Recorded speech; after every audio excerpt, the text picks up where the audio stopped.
We will cover power sector. Power sector की future possibility क्या रहने वाली है। इस एपिसोड में मैं आपको 3 पार्ट्स कवर करने वाला हूं, जिसमें सबसे पहला पार्ट रहने वाला है कि करंट पावर डिमांड और जनरेशन की क्या सिचुएशन है। सेकेंड पार्ट में फ्यूचर पावर जनरेशन और डिमांड के क्या प्रोजेक्शंस होंगे, और थर्ड पार्ट में क्या अपॉर्चुनिटीज बिल्डअप हो रही हैं पावर सेक्टर में, कौन कौन सी ऐसी कंपनीज हैं और किस सब सेक्टर्स में इन्वॉल्व हैं, इस पे डिटेल एलेबोरेशन में दूंगा। So that will help you to understand this sector। तो यहाँ पे हम डिफरेंट डाटा पॉइंट्स को डाइसेक्शन करेंगे और चीजों को समझने की कोशिश करेंगे। जैसा कि हम जानते हैं, अभी हमारी डिपेंडेंसी ऑयल पे बहुत ज्यादा है। वो पेट्रोल का यूज हो, डीजल का यूज हो, इवन व्हीकल में यूज हो, इंडस्ट्रियल सेक्टर में यूज हो, डिफरेंट मैन्युफैक्चरिंग के लिए डीजी जेनसेट्स की यूज हो, तो इन सब चीजों पे डिपेंडेंस बहुत ज्यादा है। और अभी जो मिडिल ईस्ट और यूएस की वॉलेटिलिटी आई थी, उसकी वजह से हमारी डे टू डे जो लाइफ में रिक्वायरमेंट है वह बहुत ज्यादा इफेक्ट हुआ है। ऑयल के प्राइस ऊपर जाने की वजह से डे इन डे आउट हर लोग ऐसा सोच रहे थे कि फ्यूल का प्राइस बढ़ेगा, और उस वजह से इंडस्ट्रियल प्रोडक्शन के कॉस्ट बढ़ रहे थे। तो गवर्नमेंट का फोकस बहुत ज्यादा है कि कैसे इस पावर रिक्वायरमेंट को स्टेबलाइज किया जाए। तो आज हम समझने की कोशिश करेंगे कि गवर्नमेंट के क्या प्लान्स हैं, कैसे डाइवर्सिफाई कर रहे हैं अपने पावर रिक्वायरमेंट को, क्या जनरेशन हो रहा है और क्या फ्यूचर प्लान्स है। तो let's start without losing a time. सबसे पहले मैं आपको बताऊं कि India is the third largest producer and consumer of electricity in world, और जिस तरीके से पावर के कंजम्पशंस बढ़ रहे हैं, तो फ्यूचर में भी जनरेशन बढ़ाना पड़ेगा to cope up the higher demand of the power। अब बेसिक आइडिया अगर मैं आपको बताऊं क्यों हमारी डिमांड डे बाय डे बढ़ रही है, तो हमारा मैन्युफैक्चरिंग का एक्सपेंशन हो रहा है। अब वो हम टेक्सटाइल की बात करें, इलेक्ट्रॉनिक गुड्स की बात करें, नए नए सेक्टर्स की डेवलपमेंट हो रही है, डाटा सेंटर एआई पे वर्किंग चल रही है, ईवी पे हमारा फोकस बढ़ रहा है सो दैट कि हम फ्यूल पे अपनी डिपेंडेंसी कम कर सकें, ग्रीन हाइड्रोजन के जनरेशन पे काम चल रहा है, अर्बनाइजेशन भी काफी रैपिड पेस में हो रहा है, बड़े बड़े सिटीज बन रहे हैं, वहां पे रेसिडेंशियल, ऑफिस, कॉमर्शियल, हर कुछ में इलेक्ट्रिसिटी की रिक्वायरमेंट होती है। तो इन सब चीजों की वजह से डिमांड तो बढ़ने वाली है, इस पे किसी तरीके का कोई डाउट नहीं है। Now to cope with that we have to increase our generation. अगर मैं आपको करंट पावर कैपेसिटी की बात करूं, तो हमारी करंट पावर की कैपेसिटी लगभग 514 गीगावाट की है। वहीं अगर हम एनुअल जनरेशन की बात करें, तो ये लगभग 1.830 बिलियन यूनिट्स का हम जनरेशन करते हैं, और कंजम्पशन की बात करें तो ये लगभग 1630 से लेके 1695 बिलियन यूनिट्स का हम कंजम्पशन करते हैं। तो यहां देखेंगे तो सिचुएशन ऑलमोस्ट बॉटलनेक वाली है, बहुत ज्यादा हमारे पास रिजर्व नहीं है। Whatever we are generating same we are consuming. तो ऑफ कोर्स बफर की हमें बहुत जरूरत है। अगर मैं आपको पीक डिमांड बताऊं, तो ये लगभग 241 गीगावाट की पीक डिमांड रही है। उसमें से अगर मैं रिन्यूएबल कैपेसिटी की बताऊं, तो लगभग 248 गीगावाट का हम लोग जो पावर यूज कर रहे हैं वो रिन्यूएबल सोर्सेज से कर रहे हैं, जिसमें कि सोलर कैपेसिटी लगभग आपका 136 गीगावाट का है। अगर विंड कैपेसिटी की बात करूं तो 55 गीगावाट, अगर हाइड्रो कैपेसिटी की बात करूं तो 51 गीगावाट, और न्यूक्लियर की कैपेसिटी हमारी करंटली है वो लगभग 8.8 गीगावाट की ही है। तो डिफरेंट सोर्सेज पे फोकस गवर्नमेंट का है, हमारी जनरेशन भी चल रही है सो दैट कि हम इसको डाइवर्सिफाई कर सके, और हमारी पावर की रिक्वायरमेंट, इलेक्ट्रिसिटी की रिक्वायरमेंट वह फुलफिल की जा सके। But still gap is there, because looking ahead in future, अगर हम 2030-2032 की बात करें तो रिक्वायरमेंट मल्टीफोल्ड बढ़ने वाली है। अगर मैं कुछ और डेटा पॉइंट्स आपको बताऊं, तो करेंटली हमारी जो जनरेशन हो रही है पावर की, उसमें सोलर और लिग्नाइट से 220 से 230 गीगावाट की जनरेशन हो रही है, जो ऑल टुगेदर अगर हम देखें तो लगभग 43% ऑफ टोटल पावर जनरेशन है। वहीं अगर गैस पे हम अपनी डिपेंडेंसी की बात करें, तो लगभग 25 गीगावाट का जनरेशन गैस से हो रहा है, जो कि परसेंटेज टर्म्स में अराउंड इट्स 5%। वहीं अगर सोलर की बात करें तो इट्स 136 गीगावाट। तो सोलर में हमने बहुत स्टेप्स लिए हैं और आगे भी मल्टीपल स्टेप्स लेने की जरूरत है। और परसेंटेज में बात करूं तो solar is covering almost 26% of our current requirement. The next is wind. अगर विंड पावर जनरेशन की बात करें तो लगभग 55 गीगावाट की हम विंड से कर रहे हैं। और in terms of percentage it's around 11%। अगर हाइड्रो की बात करें तो 51 गीगावाट जो पावर जनरेशन है वो हाइड्रो से हो रहा है और परसेंटेज टर्म्स में लगभग 10%। इसके अलावा न्यूक्लियर हो गया जिससे कि निग्लिजिबल ऑलमोस्ट 2% के आसपास हम पावर जनरेशन कर रहे हैं। गीगावाट में इज जस्ट 9 गीगावाट। और अदर मिसलेनियस सोर्सेज की बात करें तो उससे भी लगभग 8 गीगावाट जो कि 3% के आसपास आता है। तो यहां पे अगर देखेंगे तो हमें न्यूक्लियर पे फोकस करके प्रोडक्शन और बढ़ानी पड़ेगी। रिन्यूएबल सोर्स जैसे विंड हो गया, सोलर हो गया, हाइड्रो हो गया, इन सब चीजों पे प्रोडक्शन बढ़ानी पड़ेगी। अगर मैं कुछ और डेटा पॉइंट्स आपको दूं तो करेंटली हमारा जो पावर का रिक्वायरमेंट है और जो यूटिलाइजेशन है उसका अगर सेक्टर वाइज मैं बाइफर्केशन आपको बताऊं तो इंडस्ट्रियल सेक्टर में total all together 41-42% of generation use हो रहा है। Whatever power we are generating उसका 24.5% हम रेसिडेंशियल पर्पस के लिए यूज कर रहे हैं।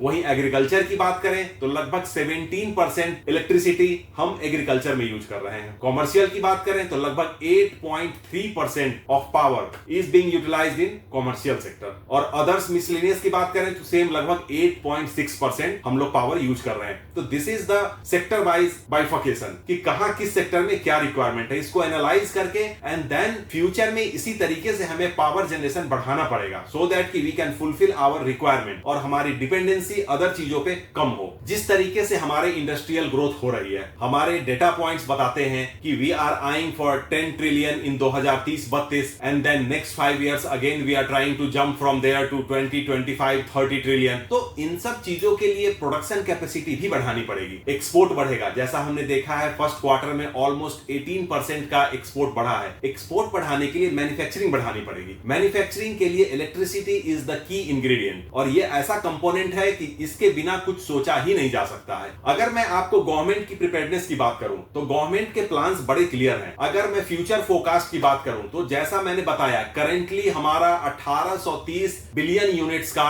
कंजम्पशन हो रहा है इलेक्ट्रिसिटी का। और अगर मैं फ्यूचर की बात करूं तो 2027 में यह लगभग 1908 बिलियन यूनिट का रहने वाला है। वहीं अगर मैं गीगावाट में बताऊं तो यह लगभग 277 गीगावाट की रिक्वायरमेंट रहने वाली है जो कि करंट कैपेसिटी से 15% ज्यादा है। वहीं अगर मैं 2032 की बात करूं तो वहां अपनी रिक्वायरमेंट लगभग 2500 बिलियन यूनिट की रहने वाली है जो कि करंट से लगभग 50% ज्यादा है, मींस ऑलमोस्ट 366 गीगावाट। तो जो रिक्वायरमेंट अपनी फ्यूचर की है उसके हिसाब से अपनी जनरेशन कैपेसिटी भी इंक्रीज करनी पड़ेगी। अब वो या हाइड्रो हो, विंड हो, सोलर हो, न्यूक्लियर हो, गैस हो, तो हर रिसोर्सेज या हर एवेन्यू पे हमें फोकस रखना पड़ेगा। अगर मैं 2026 से 2032 के परसेंटेज टर्म से बात करूं तो एनर्जी डिमांड में लगभग 35 से 40% का इंक्रीज होने वाला है। और पीक डिमांड की बात करूं जब मिड हिट होता है तो उस समय तो लगभग 50 से 55% की इंक्रीज होने वाली है। So of course it's a head up for the government also and for the power companies to improve their generation capacity. अगर मैं फ्यूचर फोरकास्ट की बात करूं कि कैसे किस रोड मैप के तहत प्लानिंग चल रही है तो ऑल टुगेदर फॉसिल फ्यूल की कैपेसिटी हमारी लगभग 500 गीगावाट की रहने वाली है अगर मैं 2030-2032 की बात करूं। वहीं सोलर का हमें अभी से 300 गीगावाट प्लस पे बढ़ाना है। विंड पे बात करें तो लगभग 100 गीगावाट तक लेके जाना है 2030-2032 तक। हाइड्रो को 60 गीगावाट तक ले जाना होगा और न्यूक्लियर जो अभी 9 गीगावाट है वहां से हमें कम 20 से 25 गीगावाट तक लेके जाना पड़ेगा। Then only cope up with the increasing demand of the power. वहीं अगर मैं इंस्टॉल्ड कैपेसिटी की बात करूं और उसमें कैसे कैसे ग्रोथ रहने वाली है तो 2027 में जहां लगभग 610 गीगावाट की कैपेसिटी अपनी हो जाएगी, वहीं 2030 तक एक्सपेक्टेड है 700 गीगावाट ऑल टुगेदर की जनरेशन कैपेसिटी अपनी रहेगी। वहीं 2032 में 800 से 850 गीगावाट की कैपेसिटी होने की उम्मीद है जिसपे वर्किंग चल रही है। गवर्नमेंट भी बहुत सारे इंसेंटिव्स दे रही है, private sector is also contributing. तो PSUs and private sector both are working together